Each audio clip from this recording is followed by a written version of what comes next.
Ladies and gentlemen, thank you all for coming. I hope you're enjoying dinner and drinks. I have to start by saying that it is an absolute honor, a blessing to be associated with Bonei Olam, to be part of this amazing evening. Jackie, my wife, over there, who's also in charge of all of the graphics and design for the organization, for this event, put a lot of time and energy. To see something like this happen so quickly was pretty incredible. And I have to say that the people involved that helped this happen tonight also deserve a round of applause, because this was speed that I've never seen before. So I have to start with, everybody knows that the featured speaker is not me, but is a hilarious comedian. So when I found out that Moti was going to be speaking at the end of the night, I said, I have to be funny. And then all the voices in my head said, don't try and be funny. It's not going to work. So I'm not going to try. When Jackie and I were introduced to Bonei Olam many years ago, it truly touched our hearts that so many people, not only in our community, but around the world, are working tirelessly, endlessly, to help families, men and women, figure out a way to solve one of the toughest challenges in life, to figure out and to understand why they can't have children. This organization spends time and money and energy finding the best doctors in the world, in facilities around the world, in New York, in Israel, in London, in Belgium, finding the greatest doctors to help people who just, for some reason or another, can't have a child. I learned something the other day, ironically, that in Gemara Ta'anit, on the second page, there are 3 secrets, 3 keys to this world that Hashem holds to himself. No man, not even angels, know what these secrets are.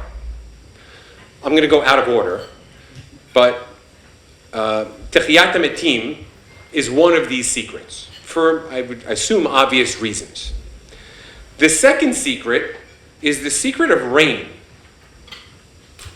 So I paused, and now I'm looking around, and I realized if we knew when it was going to rain, we can plan better, but that's one of the secrets. But it also ties into parnasah and income, and to one of the reasons why we're here tonight is because we don't know what Hashem's going to give us. We don't know what our adventures are going to be. And our parnasah, the rain that comes to us, is only defined by Hashem. And we're simply a messenger of whatever Hashem gives us. Now everybody here is invited, and we hope you have an amazing evening, and you're going to. But I implore you to think about why you're here, and why we are here, why we joined together for Bonei Olam. The third key and the third secret is the most interesting. It's the secret of childbirth. And I found that when I learned that we were going to be doing this event, that this would all tie together. Bonei Olam is a partner for Hashem to help us solve this one secret. The other 2 are not solvable. We can work as hard as we want. We could sit and wait for things to come to us. But Bonei Olam is a partner to Hashem to help people who can't have children. One of the most amazing miracles that anyone has ever experienced. I'm blessed to have 5 amazingly beautiful children who, I have to say, gave us permission to have this event tonight. So I thank them dearly for that understanding. And those of you who are close to me know that that's very, very true. But the secret of the child that Hashem holds to himself is something that we'll never understand. But like I said, Hashem has a partner in Bonei Olam. So, tonight we're gathered for Bonei Olam. And tonight we're here to hear a great comedian. And tonight we're going to enjoy the rain and the humidity and the dinner, which is pretty amazing. I have to compliment the chefs. They worked in the rain, out of the rain, under the rain, through the rain. Great guys. And their food is spectacular nonetheless. But I want to thank every single person who's here, those who were personally invited by us, those who wanted to come, those who know the organization. Everybody's here for a specific reason, but we all know the real reason why everyone is here. The last thing I wanted to say is thank you. Thank you to everybody, the people who helped. Also, a special thank you to Samantha Harari, who's here. She's the general, by the way, she's the general who makes things happen in 2 days. Unstoppable. But our next speaker is the head of Bonei Olam. And he's the person who has the inspiration, the drive, the desire to continue to work tirelessly to make this organization run and to save people and to help the legacy continue. So I'd like to hand over to Rabbi Bachner, who hopefully is nearby.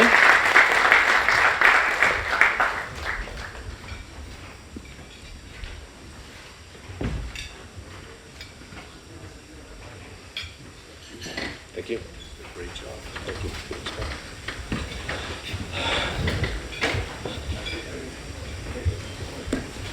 Good evening. What a beautiful event.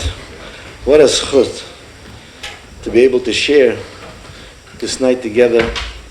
So many good people. I want to thank the host for his most beautiful words. Yes, life is a journey without an itinerary.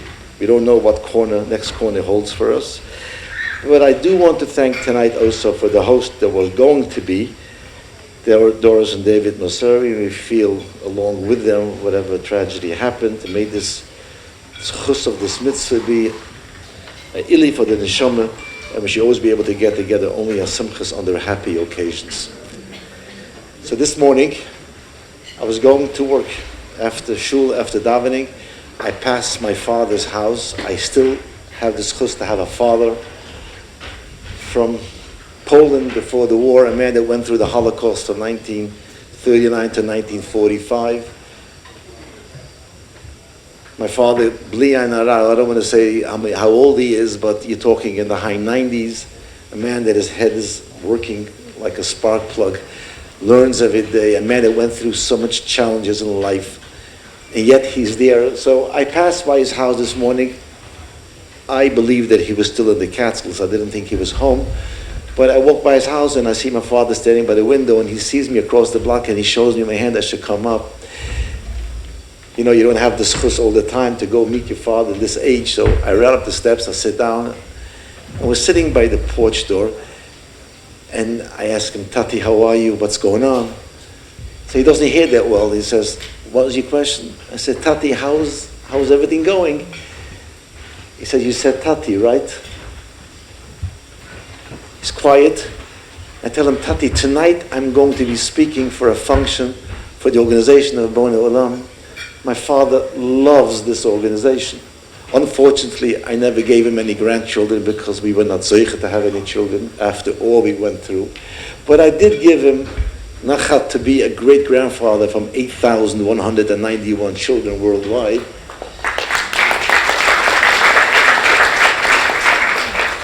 So I asked him, Tati, what should be my message tonight? I'm going to be meeting such nice people that support, people understand. So he thinks back for a second. He says, my son, when I was 9 years old, that was 1932, I was a young boy. They lived in a little town in Poland, in western Poland, like an hour away, let's say, from this great city, Krakow, which is one of the biggest cities in the western part of Poland. So I was a little boy of 9 years old. Parents, the father and mother couldn't afford to pay for a rebbe, for a teacher. Those days were very, very tough times for people. didn't have food on the table, so they sent him off to a little boy on his own, 9 years old, to the city of Krakow, because their schooling was part of the Kehillah. Everybody was able to go to the yeshiva, and he needed to find himself a place where to sleep. He found a distant cousin, a little boy of 9 years old, freezing, cold weather, what a child goes through. Every Friday afternoon after yeshiva, which finishes around 12:1, he used to go to work. Child labor, 9-year-old children. He used to work in a candy factory. He used to wrap up candies. So whatever money he made, he sent home to his father and his mother. Just it's 3/4 of an hour away, but this is how he was able to support and help his parents. So one day it was the week, this is how he's telling him it today, it was the week of Shavuos, Chag Shavuot. Everybody wants to have cheesecake for Yom Tov. He goes by, he sees in the store a beautiful cheesecake in the shape of a heart, love. Now, for a man in this age, he tried to explain to me the shape of a heart. You know, he wanted to make sure that I get the gist of the picture. I so want my mother to have a cheesecake for Yom Tov, a little boy, 9 years old. But I knew I can't. How can I afford a piece of such a beautiful cake when I don't have any money? But then he said, let me try. He walks into the store, and the man looks at him like a little poor boy and says, "Yes, son, what can I do for you? I would love to buy that cheesecake for my mother. She lives 3/4 of an hour away from me. How much is this cake?" I guess this man got the picture that my father, unfortunately, doesn't have money. He was so overtaken with that thought he wants to buy for his mother. So he gave him a price which my father happened to have enough of that money in his pocket, and he sent it home that afternoon to his mother. It was delivered. So he tells me, that night, that afternoon, I was such a happy boy because I was able to visualize and to imagine how happy my mother is that she's getting a cheesecake for Chag from her son. My father was her youngest child. It became very emotional. So I shed a tear. It was a very emotional story to see my father go back so many years and miss the love that he had for his parents. So my father looks at me and says, "Why are you crying?" I says, "Tati, it's emotional." "Oh, I didn't mean you to cry," my father tells me. "I meant to tell all the people tonight what it means to have a child, what it means for a parent to get a cheesecake from their child. It's such a basic enjoyment. Why should this still be a struggle?" This is how a 96, 97-year-old man looked at Bonei Olam. I had to share this with you. This was such an innocent talk with my father this morning. I felt like I had to share this with all of you. So let's get to why we're here. I want to share with you a point which I've read a long time ago. I have researched that part because usually whatever I say in public, even though I get to read it from many different sources, I try to do my research because I don't want people to quote me something which I can then stand behind it. I find this to be such an amazing lesson which I think we all can learn from it. Many years ago in Israel, before lotteries were computerized, I don't know how many people here remember that. I remember it. It was called payas. They had these little booths all over town. You had to fill out the lottery sheet with a pencil. And the moment you gave in that piece of paper, you had to pay for it. And he recorded the number. It wasn't computerized yet. But once you bought that number, that was your ticket. The olden days, today, everything's computerized, takes a second. So there was a young man living in Yerushalayim. He had a hard time, like many do, no parnusa, and before he turned around, he owed a lot of people money. So one Friday afternoon, he really had it. It was a hard week. So he figured, I'm going to give God a chance. As the joke goes, I'm going to buy a lotto. Maybe Shem will give me luck and I'll be able to win and I pay off my debts and go on a business. So he parks his car illegal and he runs over. He saw a booth of selling lottos. He walks over, but there was a customer in front of him. An elderly man, a panhandler, a beggar, was also trying to buy a ticket. And somehow he overheard that he's having an argument with the man that was selling the ticket. He filled out this piece of paper. The guy asked him for the money. He said, "No, I'm sorry, I want to change a number." And you can't change it. And they were arguing back and forth and back and forth. And this guy was losing patience. "What's going on over here? I got to run. I'm parked illegal." So the old man, the beggar, looks at him. He said, "I'm having an issue. I picked by mistake one of the numbers I don't want." So the guy who sells the lotto tells this guy, "Are you in a rush?" He said, "Yes. Take this car. You pay for this car. Let him pick his number." "Good, fine. What do I care?" He paid his money and he ran off with his card. As luck has it, that card won. This is a true story. He won a lot of money. It was a lucky time for him. And once he won this money, something came into his heart. He started having very dual feelings. Is it really all mine? Did I just walk in by chance into a luck zone? Did I take something away from a man that is so poor? He started having very mixed feelings, but he won it. He bought it. I mean, he did everything according legally, halacha. And he managed very well his money, and he invested, and as time goes on, he became a very wealthy man. One time, he's driving down his car. Whoever knows, when you come from Bonei to Yerushalayim, once you get into the city, there's this big four-corner intersection with a red light, and there from the far, this is going back so many years, and he sees that beggar sitting on the chair next to the street lamp. He was waiting like many do. The red light comes, they go around begging by the car. And he felt, this is not going to be good for me. He had a feeling that something's going to happen over here. And before you know it, he was the first car by the red light. This man comes over to his car, and he asks him for he don't know how to handle it. Should he give? Shouldn't he give? And before he knew, this man looks at him and says, you look so familiar to me. Where do I know you from? I said, I don't know you from anywhere. I do. And guy must have been smart. Says, you got my ticket many years ago. You're doing good. You dressed well. You have a beautiful car. And this man couldn't wait just the light to turn green and just take off from there. And this is what happened, right? And he just took off. And the guy still, from anger, gave like a push to the car, like he left a dent in the car. But when he came home, he went crazy. What do I do here? I feel bad. That man could have didn't need to be anymore a beggar all his life, and yet he is now, and I'm so rich, and I bought it from him. So he didn't find any peace, so he went over and he asked his rabbi, whoever it was, Rabbi, this is a story. Do I owe this man something legally, morally, financially? Was I only lucky? Is it mine? I just don't have any peace. The rabbi tells him, listen to me, my son, you absolutely, it's yours. I mean, you bought it. You bought it in the right way. You didn't deceive, you didn't cheat. But Hashem has many different ways how people get messages. Maybe the money really wasn't meant for you. Maybe really just was a lucky zone for you to walk in, because maybe you did something good that morning, and maybe really that money was really going to go to him, but he lost it because of something that he did not do right. I feel you have an obligation for that person. Whatever it may be, you owe him. He was a vehicle for your luck. What do I do? How much should I give? What should I give? He said, that I'll leave up to you. So he went home. He got somebody to do a job for him. He took a taxi, a monit. It shouldn't be his own car. He drove this person over and he showed him, you see this guy sitting there?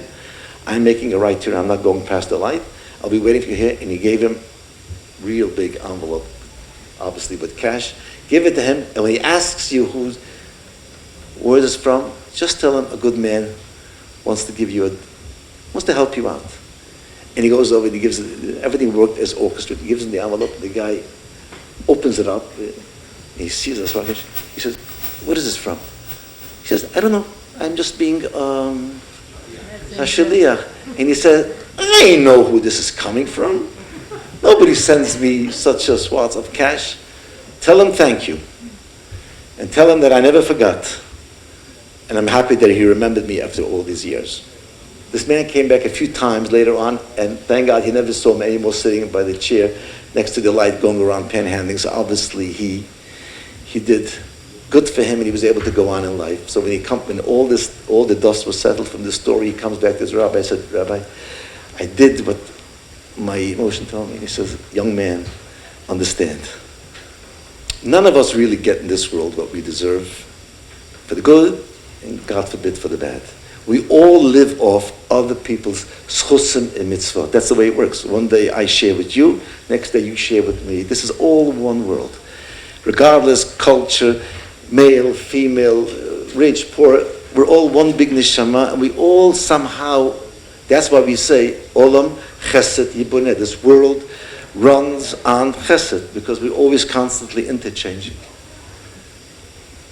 While I was driving out here tonight, which I usually don't drive these days because I had my major accident and I tried not to drive, but I had no one to drive. So I was thinking to myself, what am I going to tell you tonight? Except that beautiful story from my father, which meant so much to me. If anybody in this room would only know 10% what I know, what's going on in everyday lives of so many people that you know, or maybe you don't know, but we're all one, I wouldn't have to stand here, and we wouldn't have to build tents and make parties. This should have been something, this is a basic thing that a human being needs, is to have a child, a healthy child. Should I tell you that rarely do I go to sleep before 3 in the morning, only because, not because I'm watching a soap opera, it's because the phones are busy from all over the world. A sick child is about to be born, do we abort? This guy needs to do a shidduch and has a genetic issue. Can we find a match that's going to work for him? This woman is having a hard time getting pregnant. This man has this. It's endless. It's endless, the issues that go on in Klal Yisrael. And the sad and happy part of all this is that we have today, in the high 90%, answers to almost every issue. Now, is it fair that people have to sometimes wait for a chance to have a child, a healthy child, only because a lack of resource, a lack of money? It's funny. I sometimes feel so funny when I have to talk about money when it comes to have a healthy baby. Is this really something which is part of the story? Why should it be part of the story? It shouldn't. Not in these days. We once had a speaker by a dinner, which I'm not going to mention his name because he's a very famous person. He said by that dinner, if somebody would walk in, God forbid, it should never happen, a person's dying of cancer, and the doctor walks in and tells you, if you give X amount of money, we can have the cure. Everybody would give, because you can save this person's life. Why in the world is this different? God is good to us. The world of fertility, reproduction, genetic research is so advanced and advancing as we speak every day. We can do things today which we couldn't do even 12 months ago, 18 months. It's constantly moving ahead. We're constantly identifying new mutations. We're constantly having different ways how we can do semen analysis, we can preserve. It's endless what we can do. And many people just are being held back because most cannot financially on their own pay. It's very, very expensive. Because everything that's good is very expensive, and we have to somehow worry how we're going to get to the next step. So why are we really here? Because actually, all the people here are very nice people. You're all giving people. You have been part of this tzedakah for many, many, many, many years. This is why we come back all the time. So I'm here tonight, first of all, to say a major thank you for the past. And please have in mind all these which are still waiting online. They need a chance too, and hopefully everybody should have to be zocher to have a healthy child, healthy children, and move on in life in the most healthy way. Thank you very much. Good night.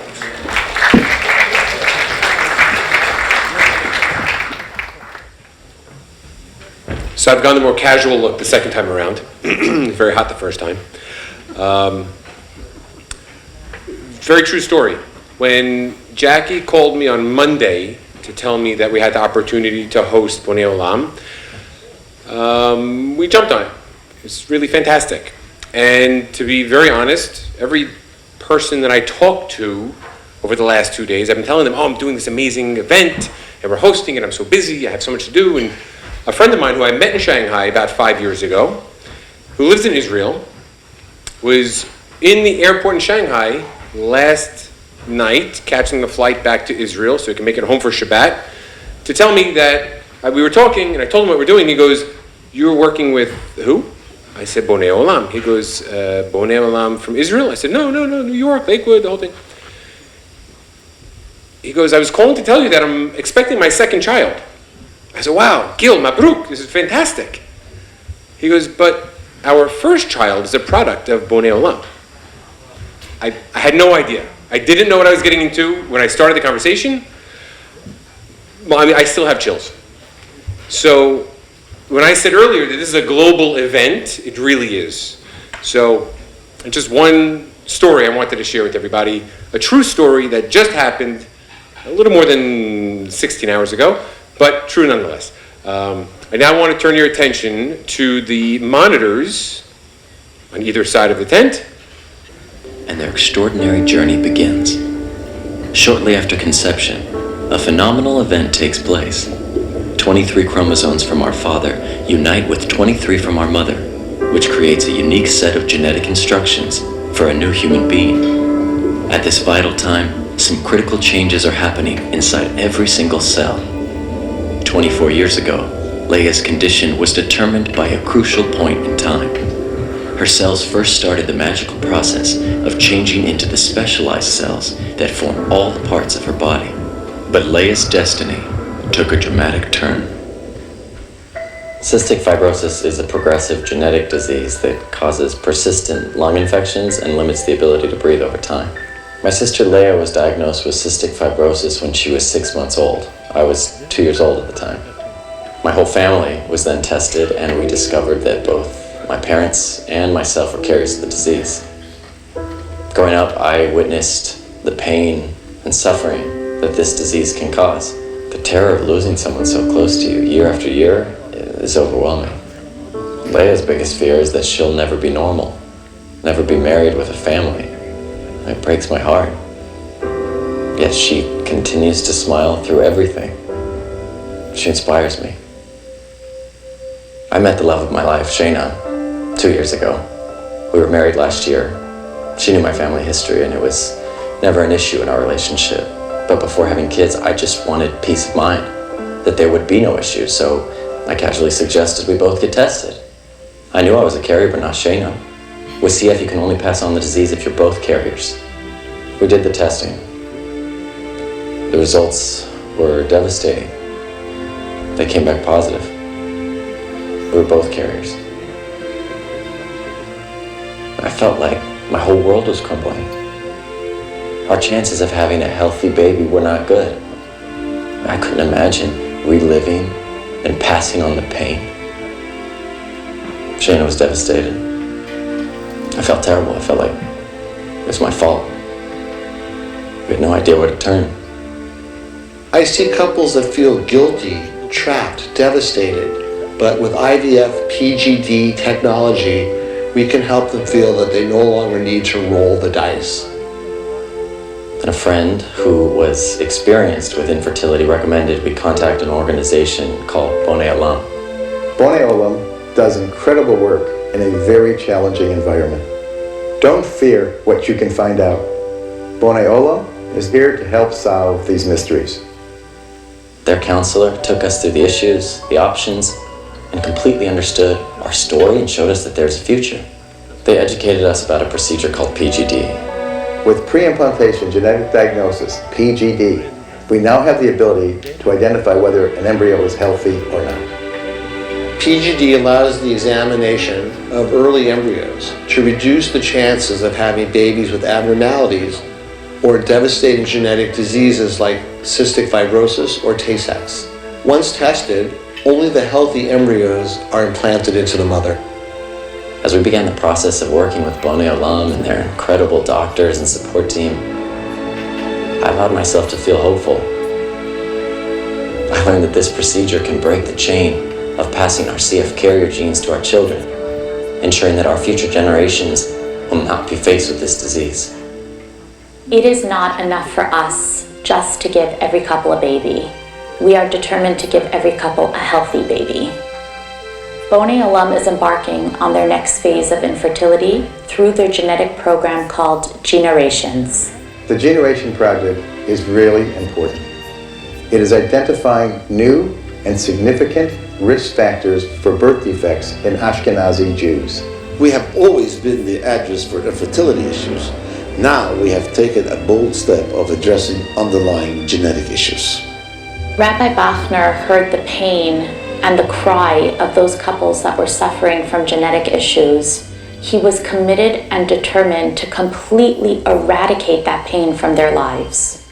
Many people understand infertility. Genetics is a new language. Bonei Olam is dedicating its resources to bridge the gap between infertility and genetics. What makes Bonei Olam unique is not just that we have this amazing technology and research capabilities, but we make it our mission to cover the cost of these procedures. Most of it is not covered by insurance. That's where Bonei Olam steps in to help. Bonei Olam is incredible because it helps these families undergo these procedures without the burden of debt. Genetically speaking, Ashkenazi Jews are one big family. We are all connected. the more mutations we identify, the healthier our future generations will be. PGD, pre-implantation genetic diagnosis, is the future of the Jewish people. I want to let you know that Shana and I are expecting our first child. Thanks to all of the help and the incredible support of Bonei Olam. Thank you.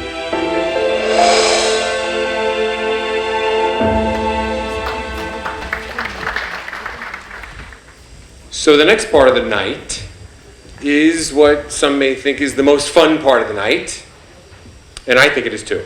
So we're going to kick off the next part with some pledges. On behalf of Jackie and myself, we're going to pledge $3,600 again for Bonei Olam, and JG Graphic Designs is pledging $1,800 to Bonei Olam. For me, that was the fun part. Now I'm going to turn over the mic to Joey, who's going to handle the rest of the dirty work and hopefully make you laugh along the way, but no pressure. There's a funny guy coming up after you, so you better be good. Thank you very much. Again, thank you everybody for coming, and a very special, I think everybody should give a nice round of applause to Noah and Jackie for opening up their home, especially on such short notice, and of course a special thank you to Samantha Harari for all the hard work that she did as well, putting this together. It looked like she worked on it for months. Just one small thought before I begin. I've been privileged a few years ago to speak in a few shuls on behalf of the organization. And one of the most intriguing things about this organization is that this particular mitzvah that you're helping people to do is something that lasts a lifetime. What do I mean? If you give a needy person something to eat, that's a very nice deed, but you helped him for a limited amount of time. You help somebody with a specific financial situation, also, not to discredit any great deed, but it also has its limitations to an extent. When you help somebody and assist them in having a child, that's not a one-time thing. You're giving that person joy and satisfaction from the minute they hear the great news, from the minute they have that blessed child, from the minute that child takes its first steps, going to all the school plays, going to all the recitals, marrying off that child, seeing that child have grandchildren and so forth. When you assist somebody in this particular instance, in this mitzvah, you are helping somebody, giving them fulfillment and nachat and joy for their entire life. So it really, what you guys can do tonight is help people in our community, because I was told that a lot of the money raised tonight goes specifically to help the people that come to Bonei Olam, specifically from our community, and there's a large amount that go to the organization for all types of assistance, and they come once a year to really come and try to raise as much as they can and to try to help as many people experience that happiness that people have when they share their lives with their own children. So it's very special Chazak Baruch to everybody, and I'd like to just start by reading off some of the generous pledges that we've had until now. And a couple of the boys will walk around. Please don't be shy, and please do your best to see if you would like to contribute as well. I also want to thank Jesse Sutton, who really worked very, very hard, especially the last few days. Jesse, really, you're unbelievable. Every email, everything, really, he led the charge and just took the bull by the horns and ran with it. So really, Jesse, thank you very much. So let's start right now. Of course, Nathan Shalom and Sons, Joey Aby and Mark, $5,200. Morris Hannon and Sons, $5,200. Stephen Son and family, $5,200. Mark Ajmi and family, $2,600. Joey Cabasso, $2,600. Isaac and Joan Shalom, $2,600. Isaac I.G. Gindi, $1,800. James Haber, $1,800. Jack Malla, $1,800. Jack Moseri, $1,800. Century 21, $1,800. Joe Elliott and David Azer, $1,800. Jack Ajmi, $1,000. Lee M. Cohen, $1,000. Eddie Gindi, $1,000. Isaac Hannon, $1,000. Joseph J. Jamal, $1,000. Albert J. Sutton, $1,000. Gabriel J. Shehebar, $750. Joe Towel, $2,600. Isaac and Shireen Moseri, $1,000. The Haddad family, Jack, David, and Richie, $1,800. Jack and Eti Benzakin, $1,000. Ike and Carol Chira, $2,600. Bobby and Samantha Harari, $5,200. A.B. Duche, $2,000. Isaac Mishon, 501. Sam G. Sutton, 501. Do we have anybody else in the crowd? Yes. Jill and Erwin Mizrahi, $3,600. Thank you very much, Azako Baruch. Anybody else? Please don't be shy. Mayor and Leilati, $1,000. Thank you very much. Soli and Cheryl Mizrahi, $1,000. Sammy Lati, $1,000. Sammy Lati, thank you very much. I'm sorry? Archak 201. Anybody else? Yes, over there. I'm sorry, I didn't hear? I can't see who's that. Stephen and Sally Safdie. Stephen and Sally Safdie, $1,000. Leon and Lori Beta, $360. Anybody else?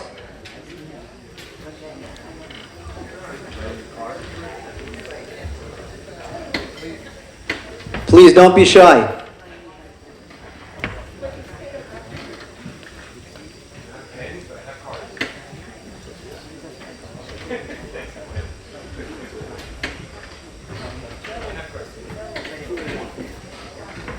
Sion Palachi, 201. Thank you very much.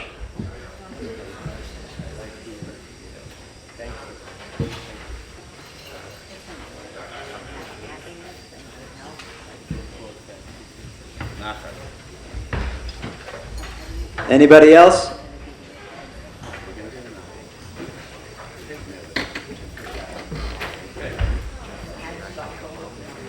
Jeff and Jackie Tamam, 301.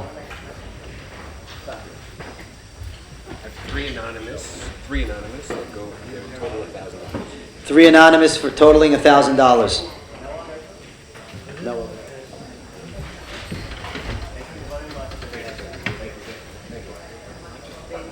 Sandy Mayer, you got these? You got those? Sandy Mayer left it? Yes, I got those.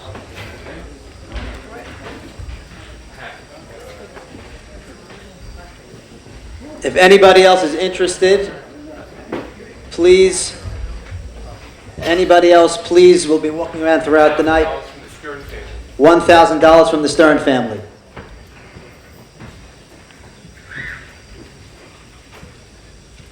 Okay, is he here? Anybody else?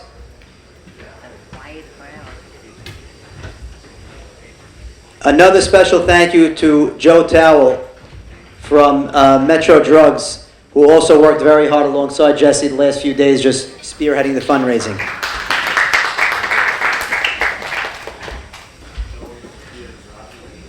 Joey and Sophia Mizrahi, $1,800. Norman Balaciano, 101 via email. Norman Balciano, 101 via email. Very nice.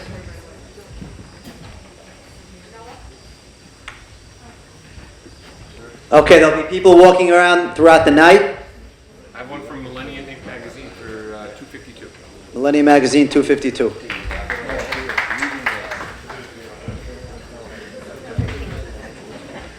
Okay, I'm back.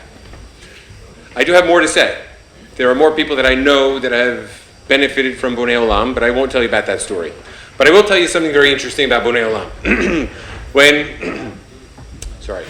When I first learned about the organization, I was at one of these events, and I got to meet a woman who spoke at the event. So if you've been there, you may have heard the story. But what I realized about Bonei Olam, it's a very serious thing to be a part of, because it's not easy to talk about people who have difficulty having children. But the cool thing about these stories is they start the story off with difficulty. And they do nothing but pull tears out of your heart, because they're tears of sadness, they're tears of sorrow, they're tears of pain. But then the story goes on, because then Bonei Olam got involved, and those tears turned into tears of happiness and excitement, and truly tears of life and tears of joy. And that's how we're going to work this night. I know I started off, it was very serious, hopefully nobody cried.